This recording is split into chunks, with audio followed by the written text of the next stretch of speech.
glory, the praise, and the honor. In Jesus' name we pray. Amen. Amen. Can we say, hallelujah? Can we shout, praise the Lord? Praise God. We may now be seated. Hallelujah. Who among you feel the very presence of the Holy Spirit today? Let's give the best clap of praise to our God. You know, it is really a wonderful time to always worship the Lord in the midst of all the trials. I don't know, I believe God already healed any one of you who came here or broken. God is already healing your heart. Can I hear an amen? Sometimes we find it so hard how to resolve the issues and problems that we are experiencing. We forgot that the only simple yet powerful way for the Lord to touch our broken and wounded heart is through worship. Do you agree that there is power in worship? Amen. There is power in worship. Sometimes we feel tired. We have a lot of discouragement, doubts, unbelief. Those are the things, the fears. And you don't know where and how to start. You just forgot that there is only one simplest way first, a first step. And the simplest way to heal your broken heart is to worship the Lord. Can I hear an amen? Can you please give the best smile to the person beside you and say to them, I'm glad you are here. Haven't you realized it's already half of the year we're done? And we're now giving another half of the year to do great, to do wonders, amen, through the help of God. And before I begin with, can you please ask the person beside you, how's your gentleness this month?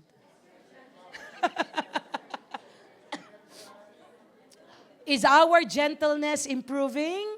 Amen? Are we tend to become more gentle in many ways? Some of you answered smiling. Some of you, okay lang. Some of you said, working on my level of my gentleness. Praise God.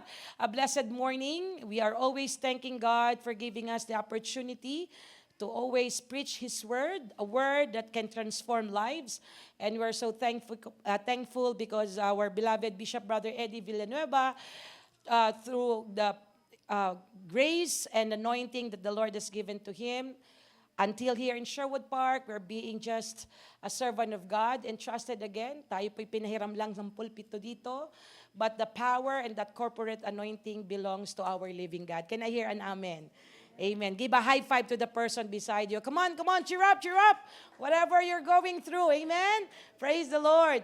And today, allow me to, of course, welcome all our brethren who are watching via live streaming from Swan Hills, White Court, Barhead, amen, and Vegreville, Mondaire.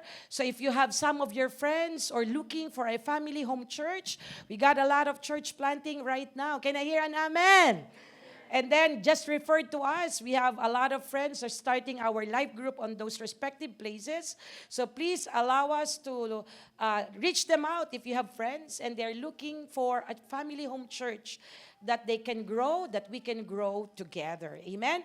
So today, let us study the last part of what we call, what is our theme for the month? Can I hear? Do you know what's our theme for the month? 1, 2, 3. Breakthrough gentleness that heals. And today, many ways for us to be gentle. To be gentle, sometimes we can use soft words. Sometimes to be gentle, we need to have our hands to touch them and be gentle. So hands is powerful, right? It can give comfort, but it also can give pain to other people. So if there is one thing in the parts of our body that can speak of gentleness, that can picture out what gentleness is, it is our hand.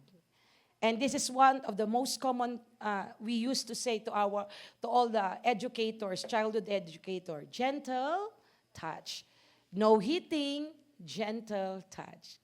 Bigyan niyo naman yung sarili niyo ng gentle touch. Can you give yourself a gentle touch? Kahit baku-baku yan, it's okay. It's gentle touch, right? Give yourself a gentle touch. Pwede bang bigyan niyo yung sarili niyo ng gentle touch? Can you put your hand close to your heart and give it a gentle touch? Maybe your heart is already tired of so many things.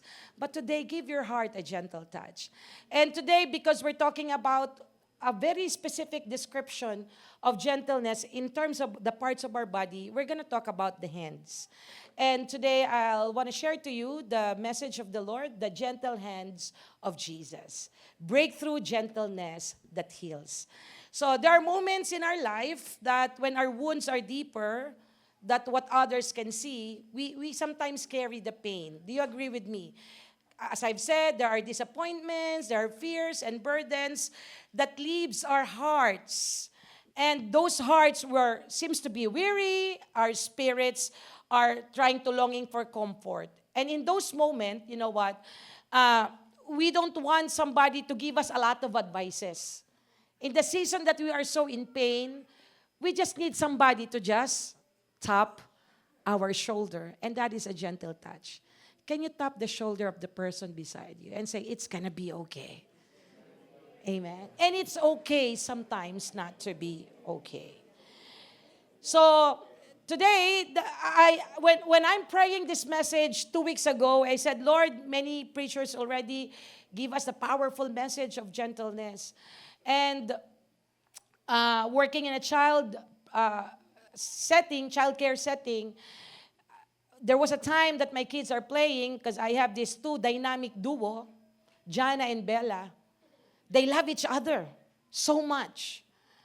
Is it an irony? All right. So I said, always telling them, gentle touch, no grabbing of toys. And I said, Lord, I keep on saying it to the children. What's your message? And the Lord spoke to my heart. The Holy Spirit spoke to my heart. Let my gentle touch heal every person. I said, oh, this is your message, Lord, for Sunday. And I know and I believe that His healing is not only for the body, but also for the soul. The reason why you came here, maybe some of you are rejoicing, some of you are in pain, some of you are still struggling where to start again. Huwag na tayong kumanta. And now I'm starting over again. No, you don't know where to start. And Pastor, with all the things that happen into my life, I think there's only one important thing that I want to experience today, and that is the gentle touch of God. Who wants the gentle touch of God this morning? Let's give a hand to the Lord. Amen? So can I request everybody to please rise and join with me in this main theme verse for today. In the book of Psalms 147, verse 3, He heals the brokenhearted and binds up their wounds. Can we read it all together? He heals the brokenhearted and bind up their wounds. I have this supporting verse, and that is in Jeremiah 30, verse 17. Can we read it all together? But I will restore you to health and heal your wounds, declares the Lord, because you are called an outcast, Zion, for whom no one cares. Let's give a hand to the Lord. Amen? Let's all be seated. You know, as we close the theme, Breakthrough Gentleness, everybody, we're talking about the condition of the heart. And no one can even fathom what is exactly the condition of your heart. People may smile at you, right? But deep within, they are wounded. People may say that I am okay, yet some of them are already almost giving up. Maybe person will smile at you, but behind them, they don't know where to start. That's why our theme for the month is talking about dealing with all the wounds and pain and putting them all together in the hands of Jesus. Pastors are not sufficient to heal your heart. Your husband, your wife is not sufficient to heal your heart. Our counselors in the church is not sufficient. They are not sufficient to heal your heart. So the only thing that matters is right now that whatever the situation of your heart, believe me, God is ready to heal your broken heart. Amen? So the fact that Jesus often chooses to heal by touching people, it carries a profound biblical significance. Although He did not need to touch anyone to heal them, I tried to come up with the research about how many Jesus healed with regards to using His voice and using His touch. So imagine this church that according to the Old Testament, significantly, there are about 15 to 17 healing in the New Testament that Jesus just only uses voice without touch. But there are about 17 to 20 approximately healing that Jesus did in the New Testament where he first touched. So therefore, we can see that touch is so important. The fact that Jesus, I have said, often choose to heal by touching, it carries a profound significance that he did not touch anyone to heal them. He touched them because he wants to reveal the heart of God. You know, when you touch someone, it reflects something in them, right? When you touch someone, you approach them, it is a demonstration of God's love. So when Jesus touched people, his touch communicated more than power. It communicated God's heart. Have you realized if the person keeps on crying and you are not talking, you're just touching their back, it's okay, come on. What happened? Later on, they start to pacify and calm down because touch is so important. So that's why we have to use our hands that will glorify the Lord. Amen. Give a hand to God. Praise the Lord. So there are moments in life, as I've said, that when our wounds are deeper than what others can see, we carry pain, disappointments, there are fears and burdens that leave our hearts weary, our spirits longing for comfort. So we cannot deny that in a week, somebody will get hurt or we might get hurt. And the only thing we want is comfort, not words. When life leaves us wounded, weary and broken, our greatest need is not merely to answer or to get an answer, but for the gentle touch of Jesus. A touch that brings peace, a touch that brings comfort, restoration, and hope. Who among you have been in the really deepest part of your life, the darkest moment of your life, and no one understands you? Then one day, that very darkest moment of your life, you feel the presence of God, and it is only just the touch of Jesus that enables you to rise up again. Can you give a hand to the Lord? Amen? No one understands you. But there was a certain point. In Tagalog po, ilalagay ka ng Lord sa sukdulang kadiliman. At ang makikita mo lang, walang iba kundi ang kanyang paghipo. God will allow sometimes darkest moment of our life so that you cannot see the people around you. You cannot able to boast of your strength, but the only thing you can see is that, Lord, please help me. That's why we're singing the song, I surrender all. Meaning you already said, Lord, I can't do this by myself. His healing is not only for the body, but I have said it is also for the soul. Every Sunday we come here in the church with a different condition of the heart. That's why we never forget coming to church every Sunday, because Monday to Saturday is always a battle. Can I hear an amen? Sino dito Monday to Saturday nakikipagbugbugan? Right? Every Monday, Friday, Monday to Saturday, you are in the field fighting for the battle. Battle in your job, battle in your, in your workplace, battle in school, battle in the family, inside the family. And the only thing that will refresh you and strengthen you is just one touch. And that touch, the touch of the friends around you will not suffice, but the touch that will give you a complete comfort, it's only God. Can I hear an amen? That's why when we worship the Lord, huwag niyo pong pagtingian ng Lord. When we worship every Sunday, give your all to God. Can I hear an amen? Give a hand to the Lord. Nag-church ka na rin lang, itodo mo na. You went to the church. Anong English nung itodo mo na? Give it all. You come to church with a broken heart, then worship God. Yun na lang yung time mong itaas yung kamay mo, ang tipid mo pa. That's the only time you can worship the Lord. Ganun ka pa mag-worship.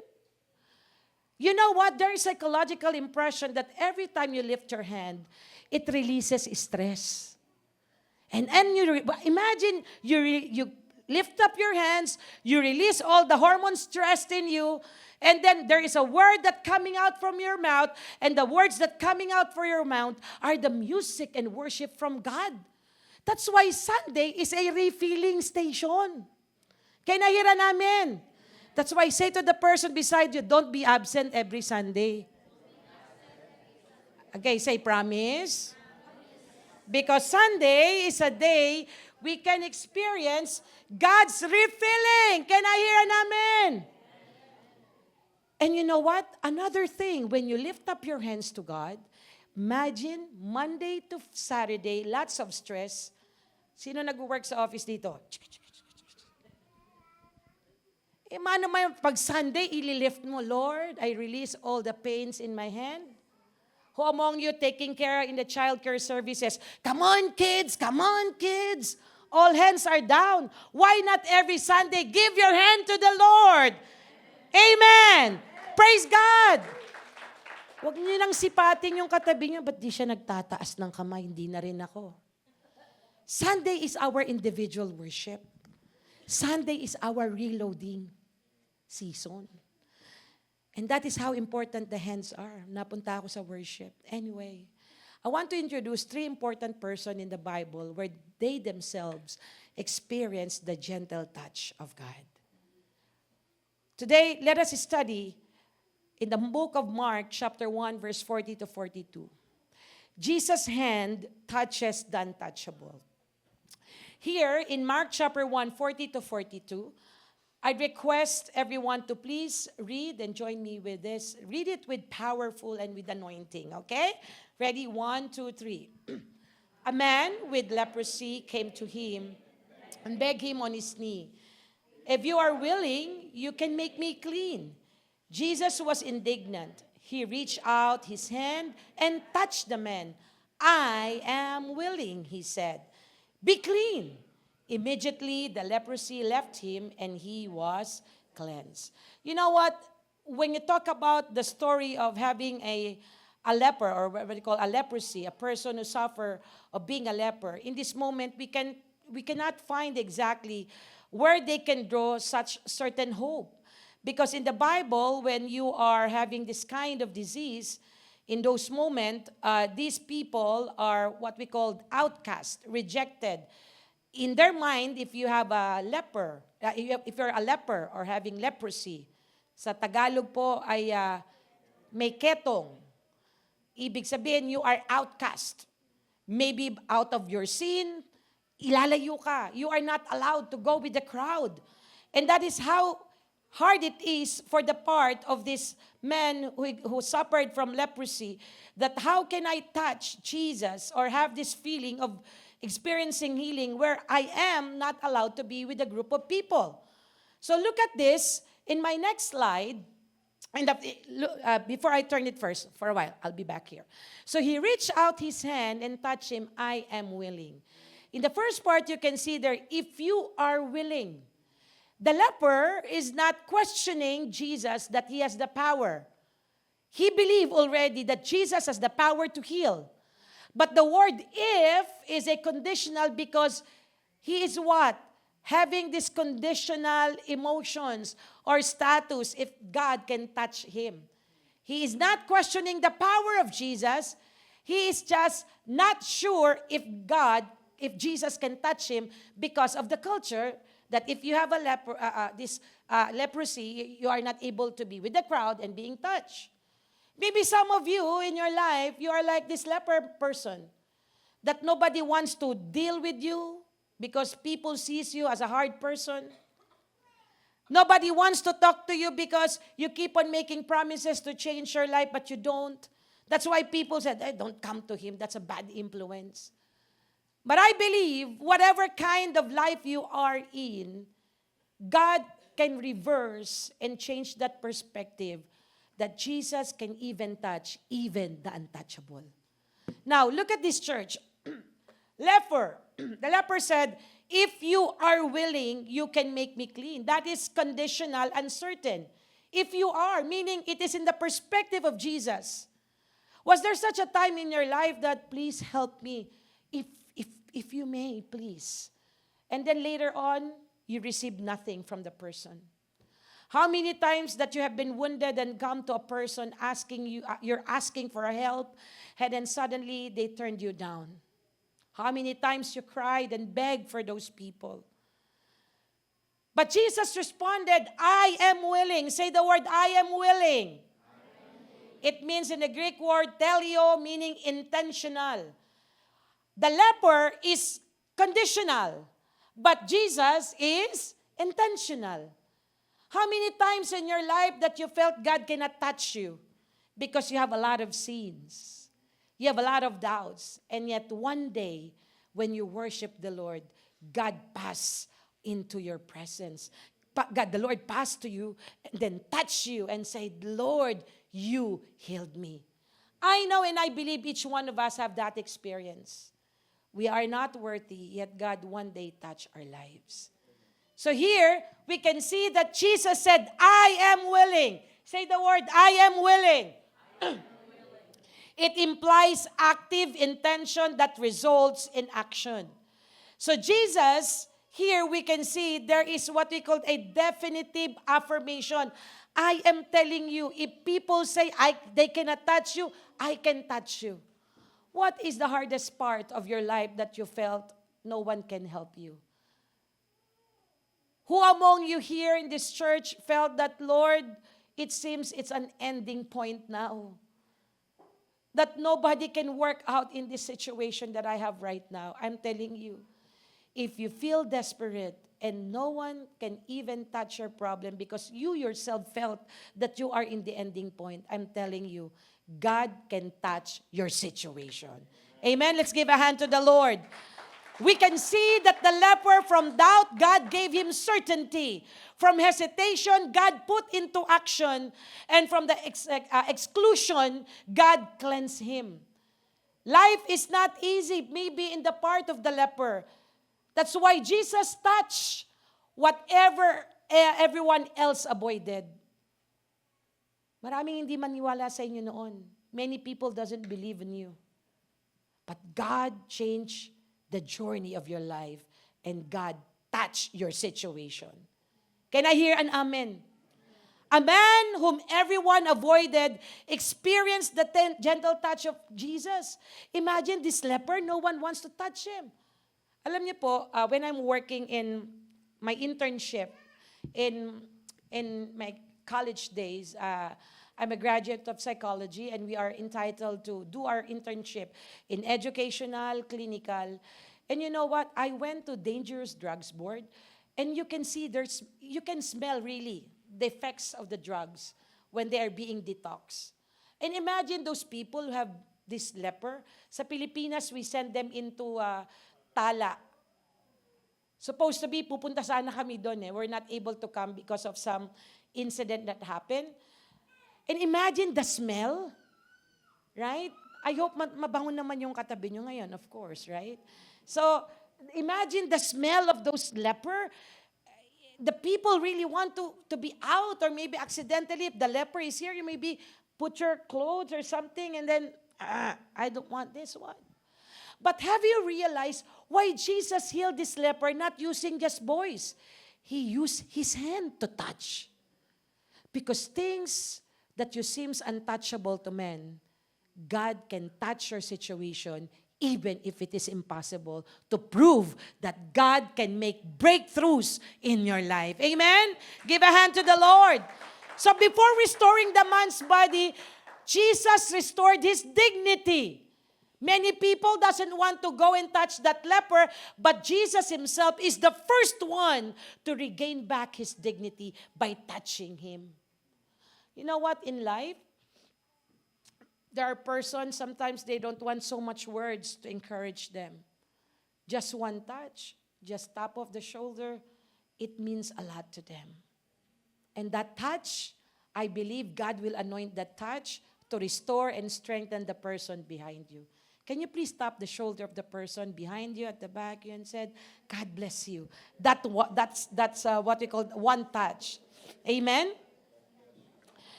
Praise God. His touch declared you are no longer untouchable.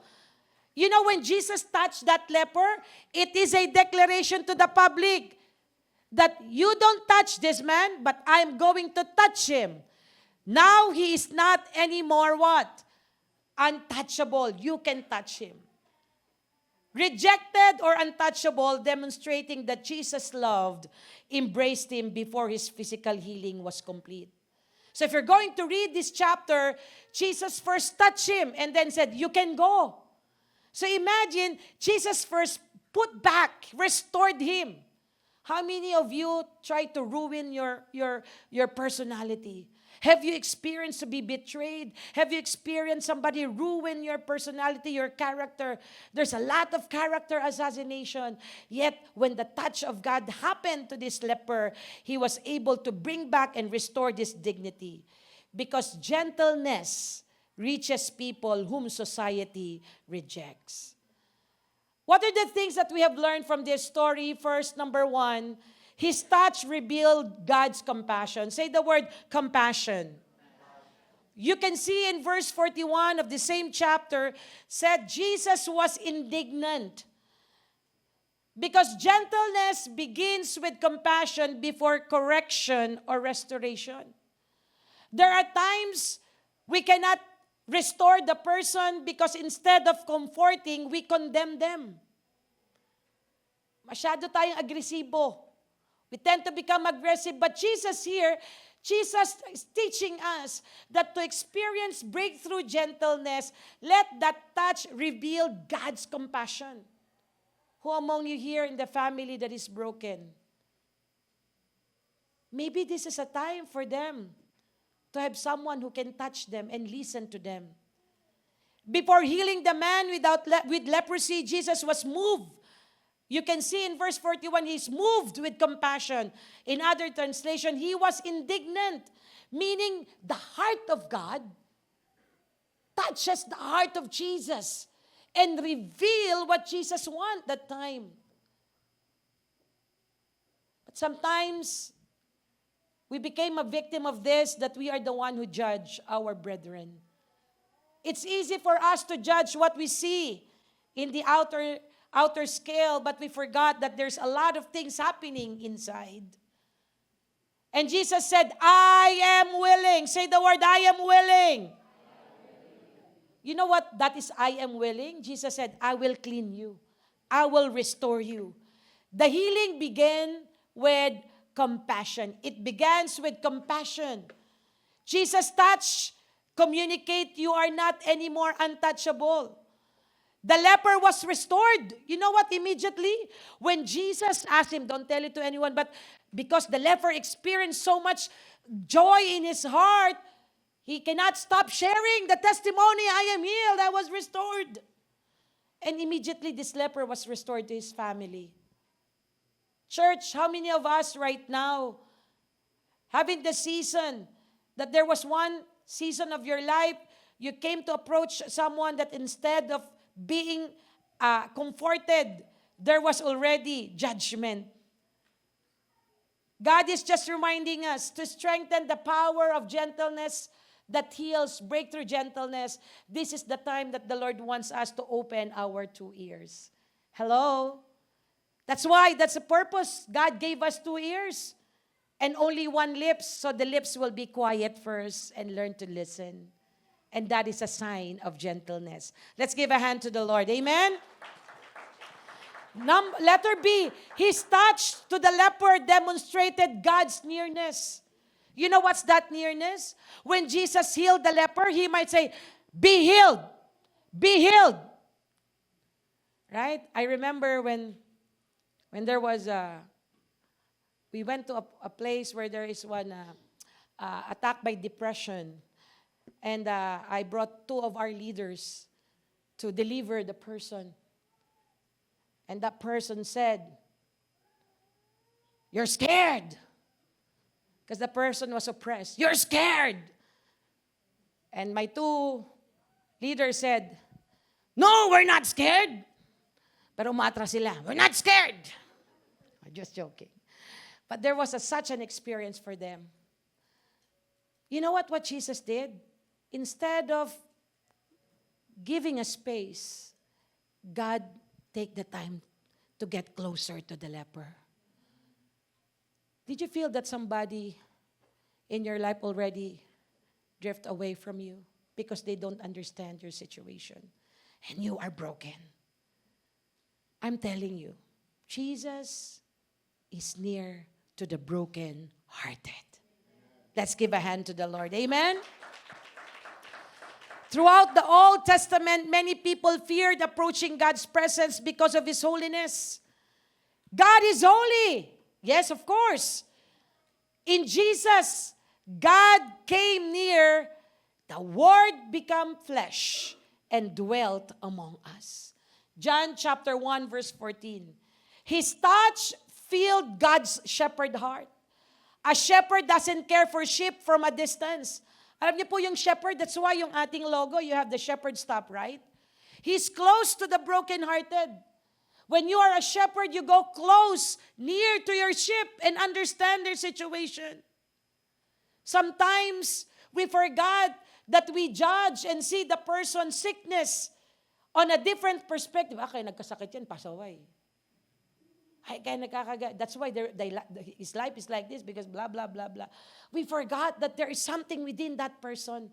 You know what, this month, God is putting us to the very basic, the simplicity of heart, to be gentle. Amen? Say to the person beside you, let's be gentle at all times. Right? That is what God teaching us this month.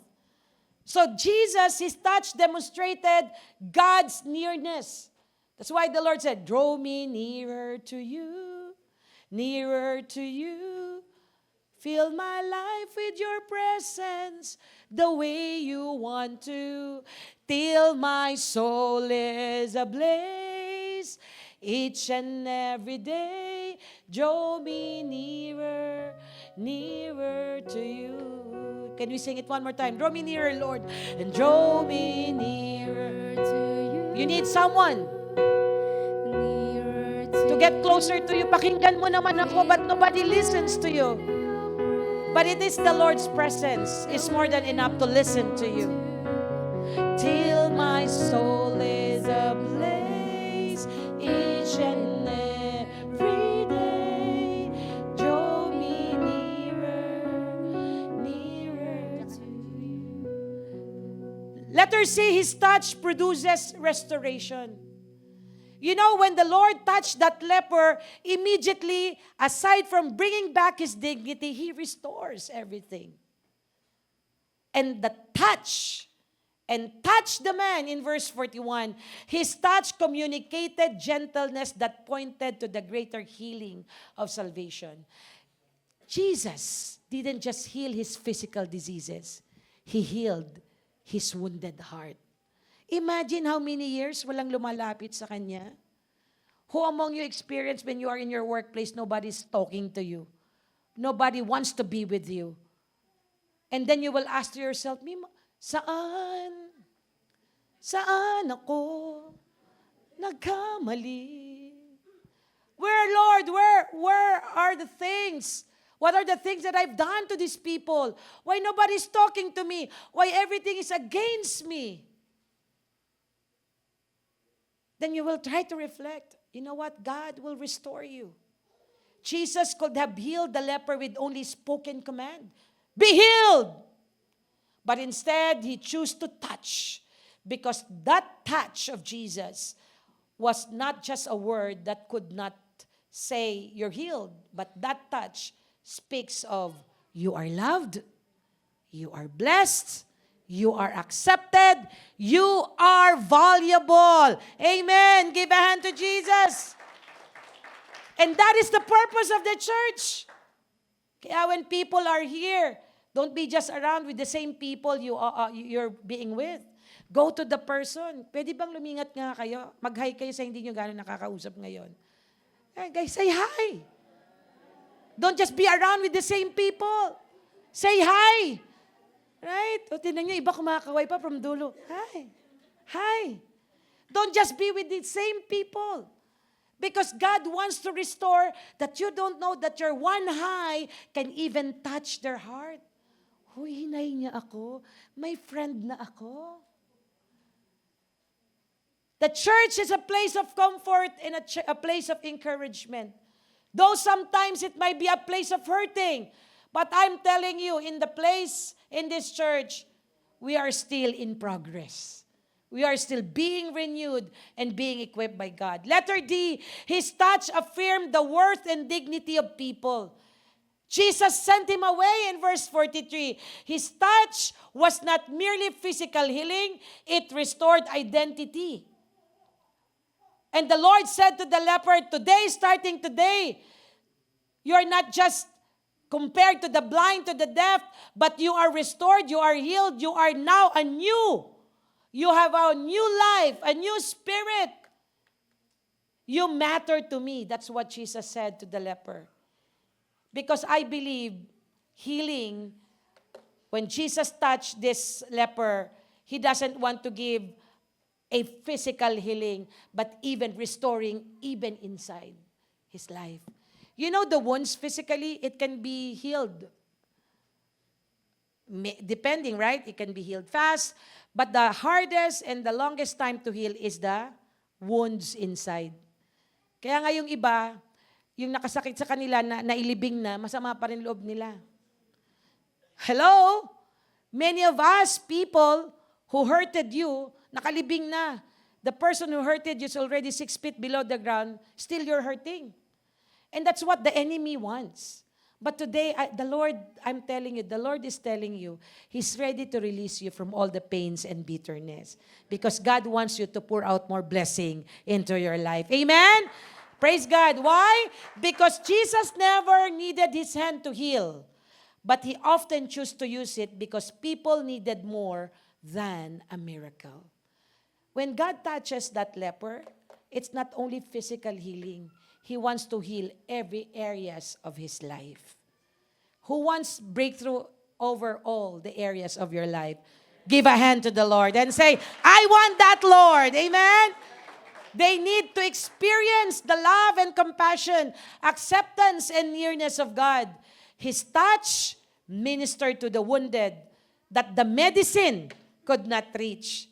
The wound of rejection, it cannot be healed with medicine. The wound of fear, it cannot be healed by Tylenol or Advil. Nag-promote pa ako. The wound of shame, it cannot be given by what kind of medicines or surgery. The wound of loneliness, hindi kaya yan ng biogesic. The only thing that can heal fear, loneliness, and all rejection, it is the touch of Jesus. Pastora, my father, my parents doesn't accept me because of my failures, because of my sin of the past. I'm telling you, it's not your parents that can heal your brokenhearted. It is only the touch of Jesus. Amen? Next one is the study about Jesus and lifts up the weak. In Mark chapter 1, verse 29 to 31, can you read it all together?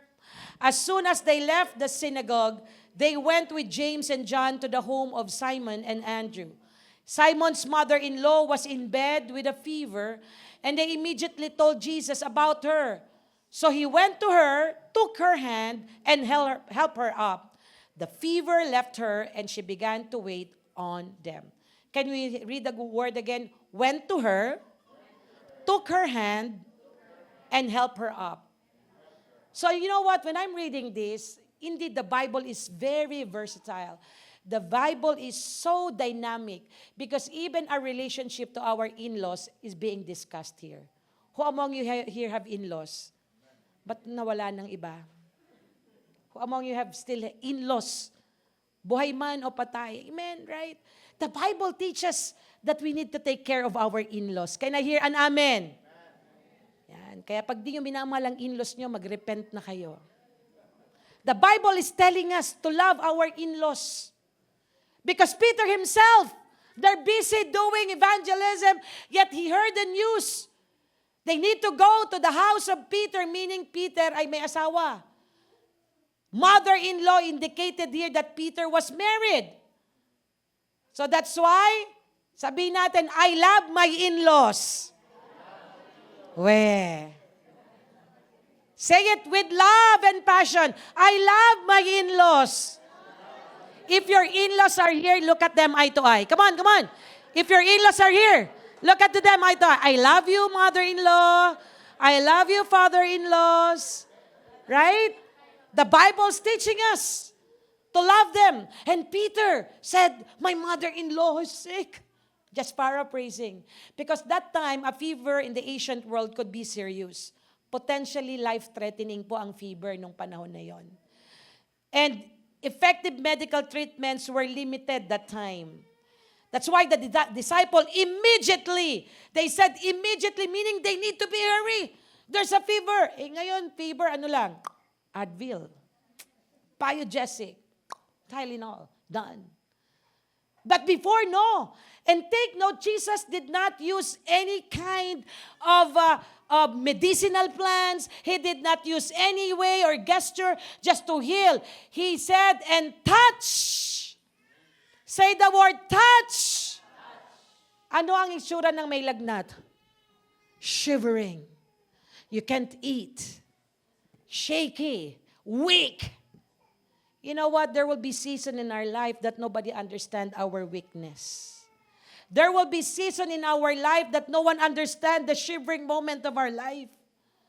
That what we need is a hug and a comfort because you feel cold. And you know what? Whatever the degree of your fever right now in all the storms of your life, Jesus can give you a warm touch today. Let's give a hand to the Lord. Jesus' authority, power over sickness as well over evil spirit that surrounds. It is Jesus' compassion. Imagine, all the disciples, Simon's mother-in-law was in bed with fever. And then immediately, they told to Jesus, Jesus, my mother-in-law is sick. He went, meaning God intentionally visit the home. Do you feel struggling right now and you don't know whom to go to? Jesus can visit you in your prayer time. Jesus can visit you and touch you during your prayer time. And Jesus can help you to rise up again in your prayer time. Amen? Palakpakan po natin ang Panginoon. That's why the song, in moments like this, I lift up my hands. I lift up my hands to Jesus. In moments like this, I sing out a song.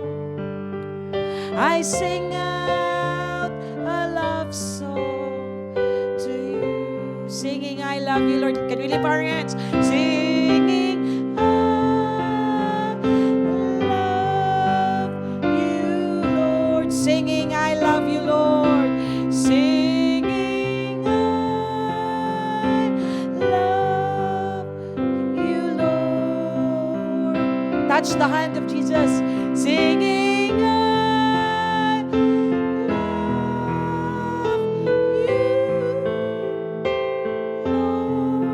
I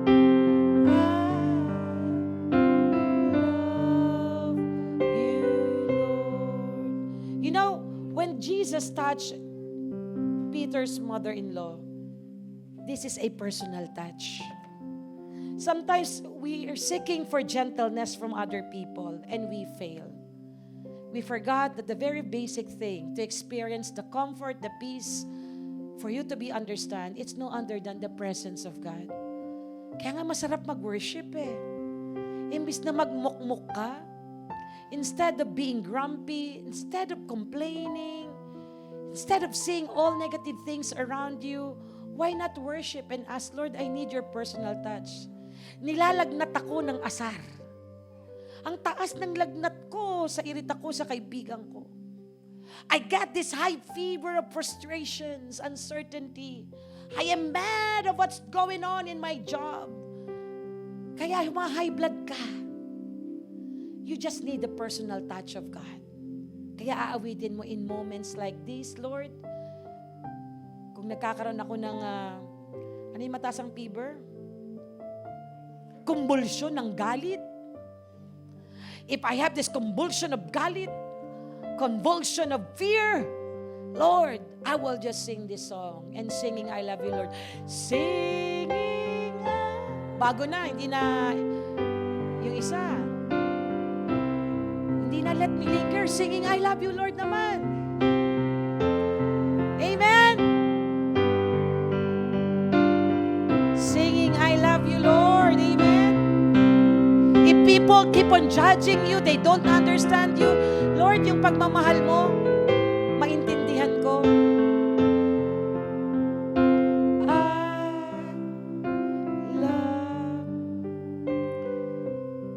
His personal touch, James 4 verse 8, draw me near to God and He will draw near to you. To draw near and to experience the presence of God, you make to make the first move. Say the word first move. It is a decision. If you want to be touched by God, it must come from you. It should start from us. Lord, I feel dry. I feel discouraged. I don't want to. Lord, iba na yung pagmamahal ko sa'yo. It's no longer the same. I had the kind of passion and love. I need your personal touch. This is what Jesus did to Peter's mother-in-law. He went inside.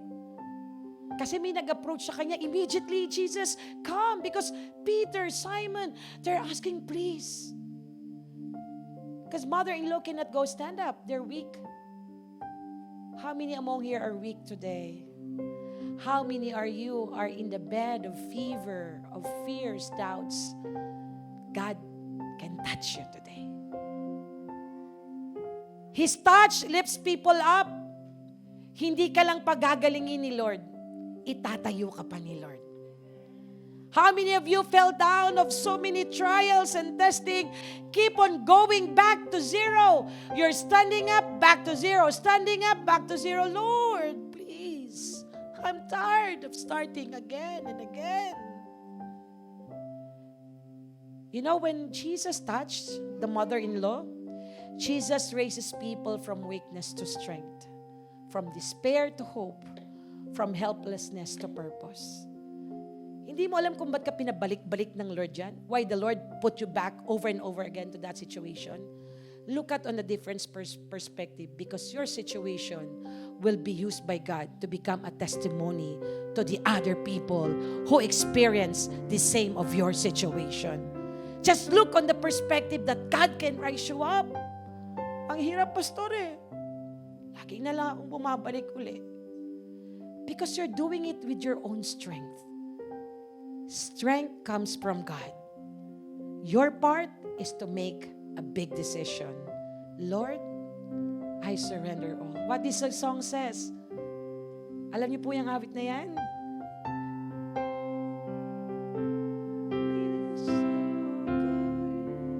To get a touch. To get a touch from... I'm almost done here with the last pointer. If you draw nigh to Him, if you draw nigh to Him, He will draw nigh to you to get a touch from the Lord. One more time, sa lahat po na nanghingi ng paghawak ng Diyos ngayong umaga, let us sing, to get a touch from.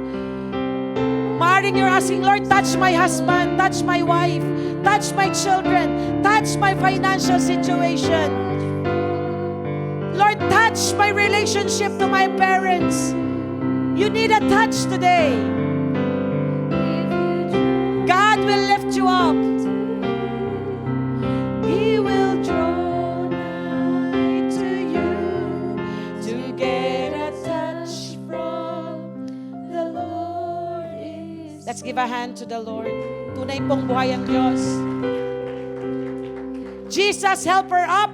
When the Lord gave a touch, he didn't just experience the healing, but God allowed him to rise up. And what happened to the preceding verses? The mother-in-law of Peter rise up and go back to service. Naglingkod uli. Many of us probably have been hurt in the church, have pain with your leaders, maybe to your pastor. That's why, peace be with you, I've hurted you. Maybe you have been pain to your husband, to your in-laws.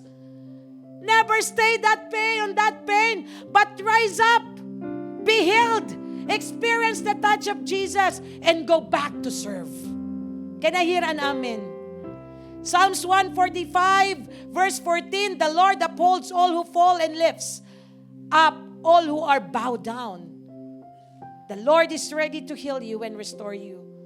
His touch brings immediate restoration. Say the word immediate. The fever immediately gone.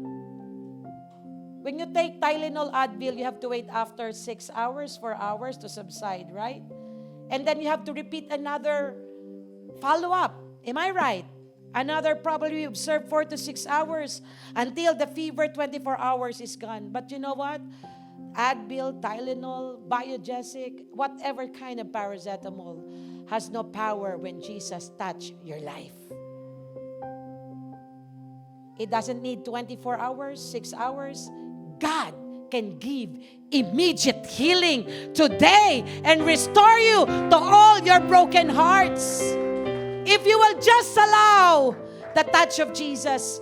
Isaiah 41:10, I will strengthen you and help you. I will uphold you with my righteous right hand. Letter D, His touch leads restoration to service. Healing was not the end of the story.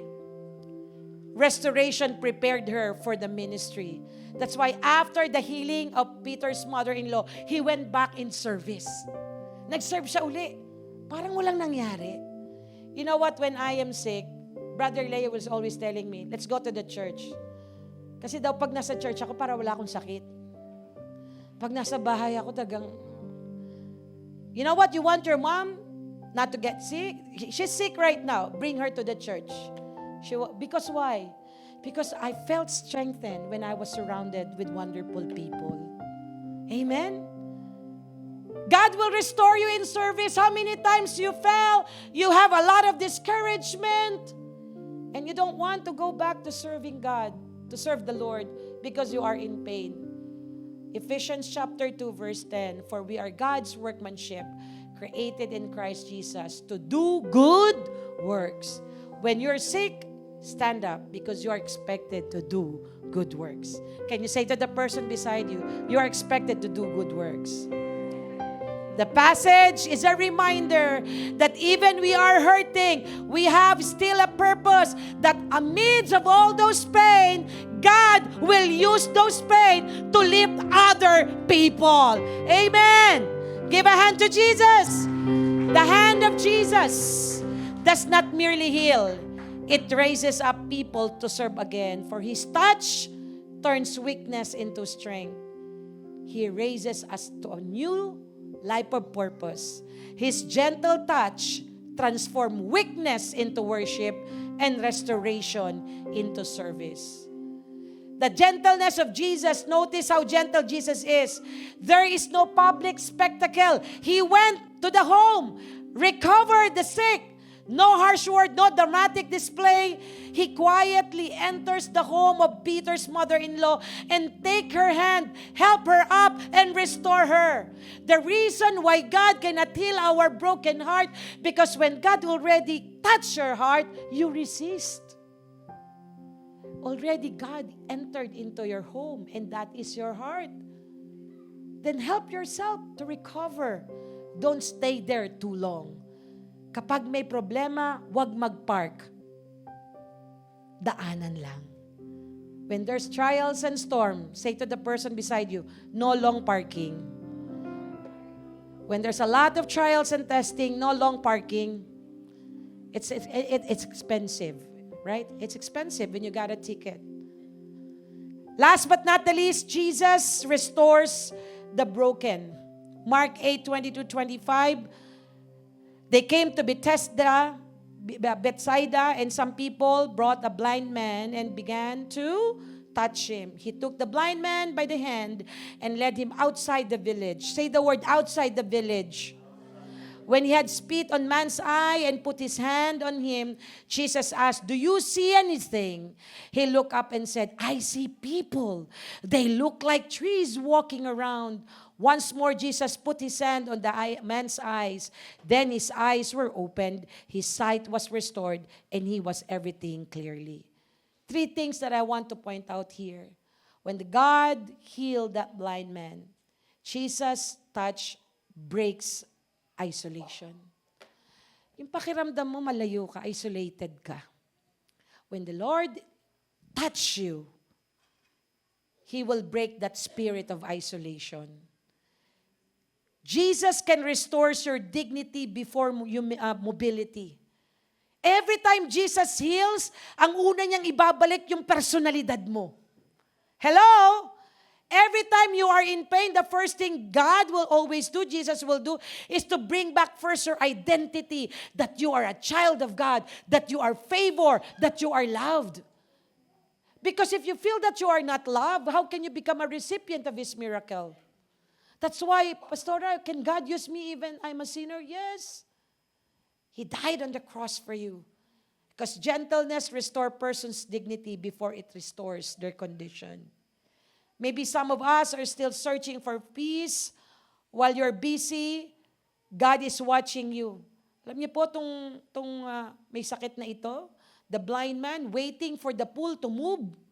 He's focused on the what? On the sound of the noise of around you. But God is focused on the condition of his heart. 38 years. So among you wants to wait 38 years? No one wants 38 years, right? But this man, he experienced that. The touch of God. He was been broken for 38 years. He was isolated, yet that God moment, he gave his miracle. He experienced the touch of God.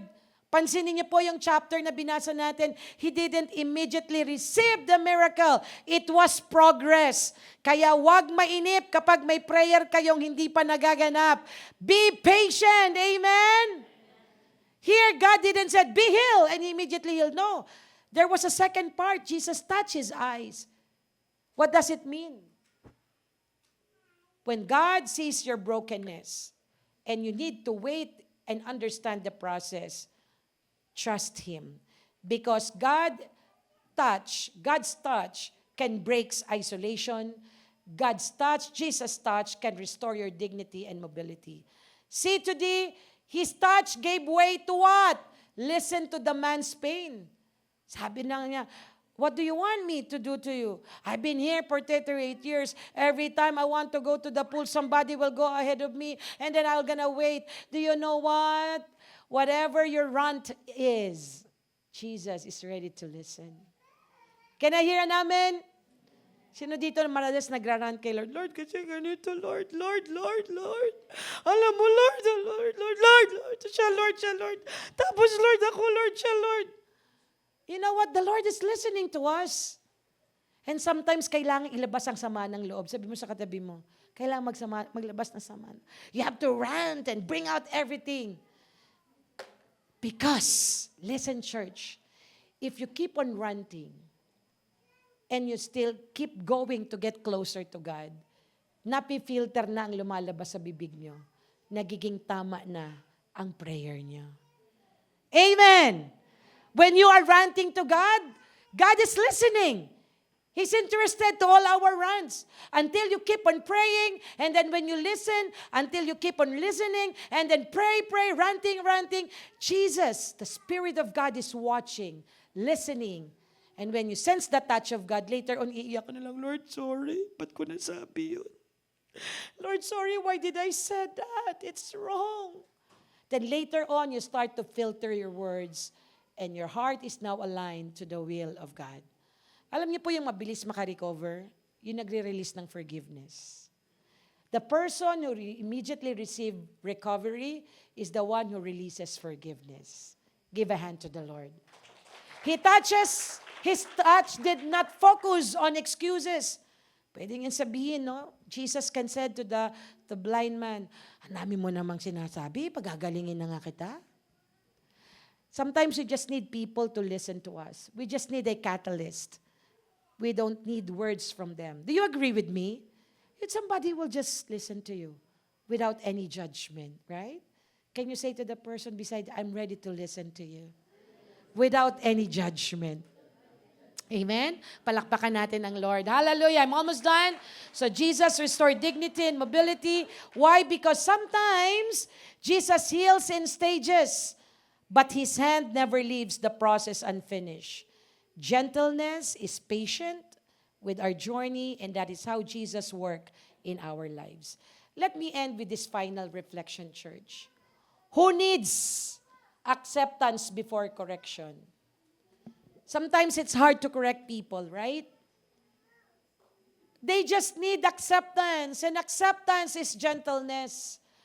This is what the leper reminds us, that compassion often opens the door for transformation.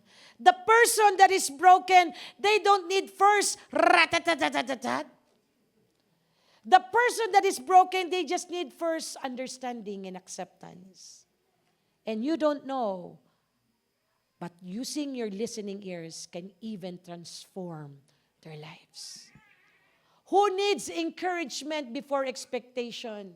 Maybe you are one of this. Look at Peter. Peter's mother-in-laws show that people who are strengthened can return to serving with joy. There are people who are hurting, and we want them to go back immediately to service. But you don't know what they're going through. First, encourage them without expectation, and let God heal them and walk to God, go back to God one day at a time. Say the word one day at a time. Sometimes minamabilis nating magbago sila. Sometimes we want them to be in a hurry to change them. We cannot change the man. It is only God that can change the heart of a broken person. Amen. Give a hand to the Lord. Who needs hope before solution? Let us remember, the man at Bethesda teaches us that listening, asking thoughtful questions, and speaking God's truth can awaken faith in those who have lost hope. Let me give you ways to bring you as your takeaway. For us to experience the gentle touch of God, stop defining yourself by your past or by what others have said about you. Begin each day between you and God. Hello? Not with what people can say to you. It's just, Lord, one day at a time between you and me, Lord. Help me. I need your gentle touch. Begin each day by asking Jesus to strengthen you. When you feel weak, don't hide your need. Place it in hands of God. Romans chapter 5 verse 8, but God demonstrated His own love for us. While we were still sinners, we will still sinners. Christ died for us. He died for us. So never condemn yourself. You need God's gentle touch, and it's free. It's always available. Say the word, always available. Number 2, as I've said, begin each day by asking Jesus to strengthen you. 2 Corinthians, come on, open your Bible. 2 Corinthians chapter 12, verse 9. My grace is sufficient for you, for my power is made perfect in your weakness. My grace is sufficient, meaning whatever your trials, pain, want, God is sufficient to give you strength, to uphold you, to recover you from all your pains. Last, number 3, as your takeaway, appreciate Jesus' gentleness, gentle hands by obeying His word. Say the word, obeying His word. And it is by faith. When Jesus speaks through Scripture, let us respond with faith. Psalms 119:105. Your word is the lamp for my feet and light on my path. James 1:22. Do not merely listen to the word. Do what it says. That's why, church, this takeaway will help you to always experience the gentle touch of God. Finally, every day, let us do this application. On a daily basis, Appreciate Jesus' daily gentle hands by one, receiving His love and acceptance. Always enjoy the goodness of God. Amen. In all my life, you have been faithful. That is the love of God. And all my life, you have been so good. Shall we all arise? With every breath that I am able, I will sing of the goodness of God. In all my life, you have been faithful, Lord. All my life, you have been faithful. In all my life, you have been so good. All my life, you have been so good. With every breath that I am able, I will sing of the goodness of God. Another application, depending on His strength every day. Don't depend on your strength.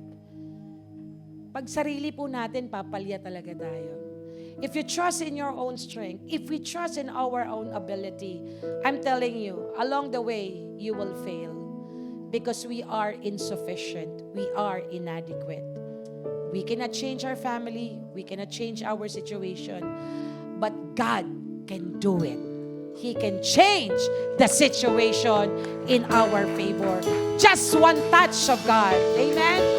Finally, obeying His word in faith. Every day, read the Bible. Read our daily devotion that we are sending to our group chat. Our daily family altar. Why? Yun na lang yung baon nyo araw-araw na magpapalakas sa inyo. Hello? Be in love in reading the Word of God. Because the promises of man will fail, but the promise of God will remain. Let me call to the response. Are you broken? Do you feel rejected? Are you waiting for a breakthrough? The gentle hand of Jesus is still reaching out today. He heals not only the bodies, but heart, minds, and love. He touches our wounded heart. Many carry hidden hurts from rejection, failure, or betrayal. But Jesus said, I am willing. He touches the hand of Mary, of Peter's mother-in-law. Are you exhausted from carrying burden? Jesus still search. He can go into your home, He can visit you, and He can lift you up for you to go back to service. Are you the man who is blind, waiting for Him, showing a lot of hopelessness for Him to be brought there in the pool? How many years have you been waiting? God's word is powerful enough to strengthen you. Let me conclude, church. Jesus' hand was not simply a channel of miraculous power. It was a visible expression of God's gentle heart. His touch showed that divine power and divine tenderness are never in a conflict.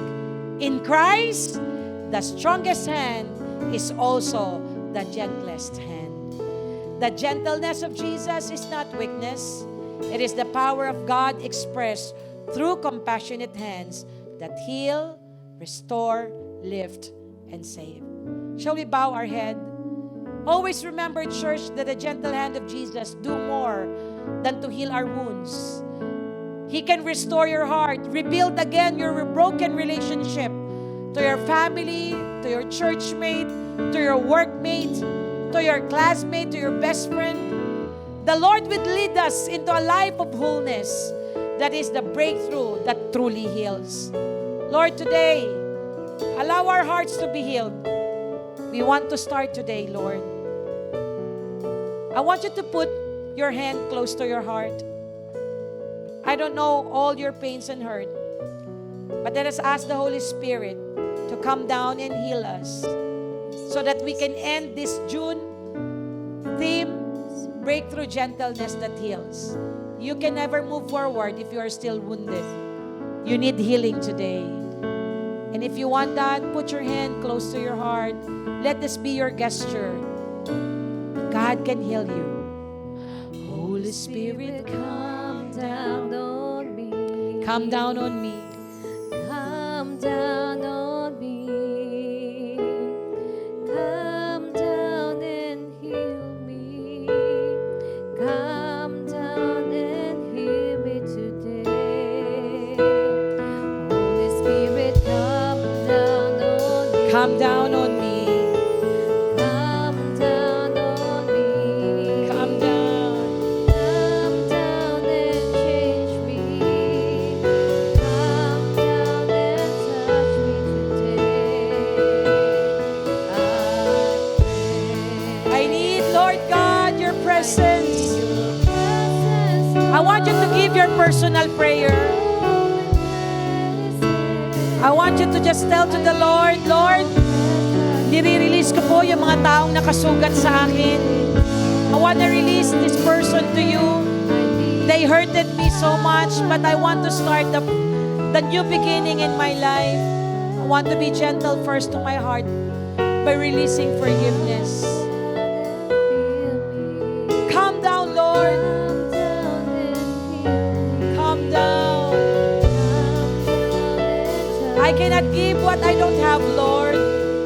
Set me free. Holy Spirit, come. Holy Spirit, come down on me. Come down on me. Come down. It is not only forgiveness.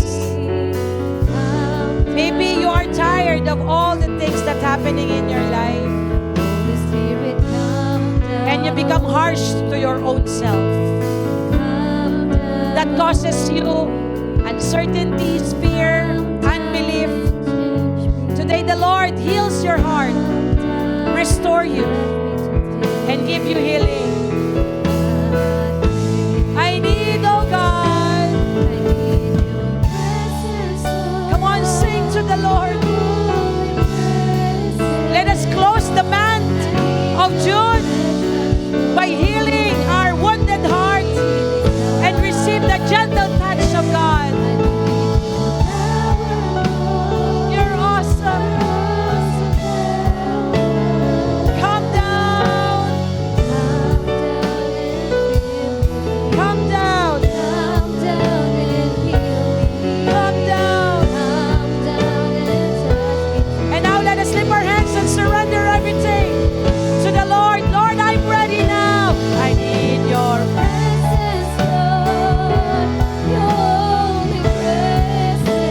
clean out silence and consecrate our heart, God. Your healing touch.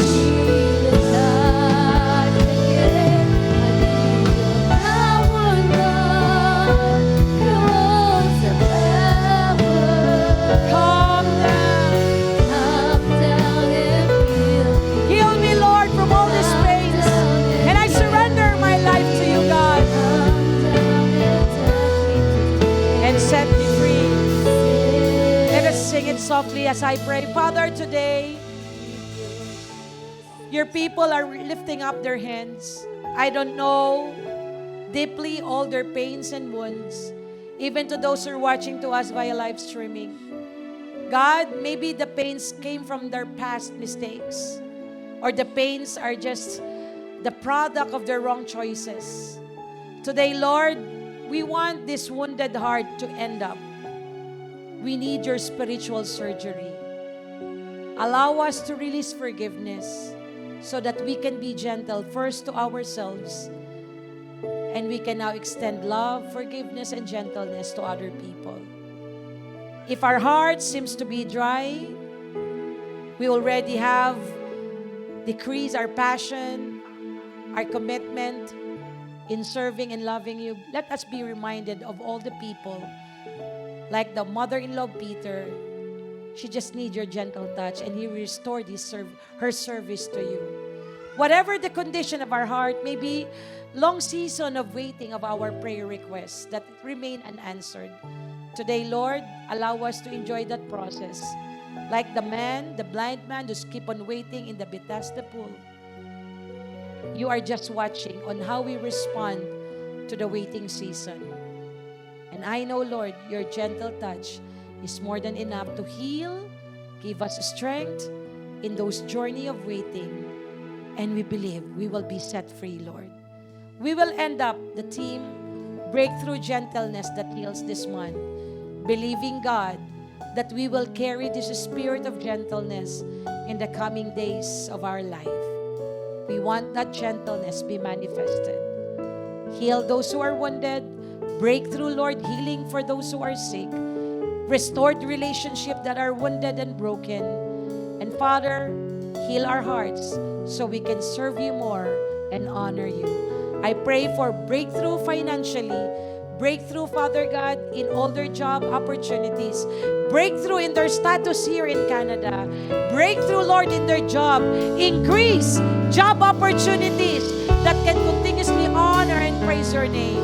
And Father, thank you for promotion.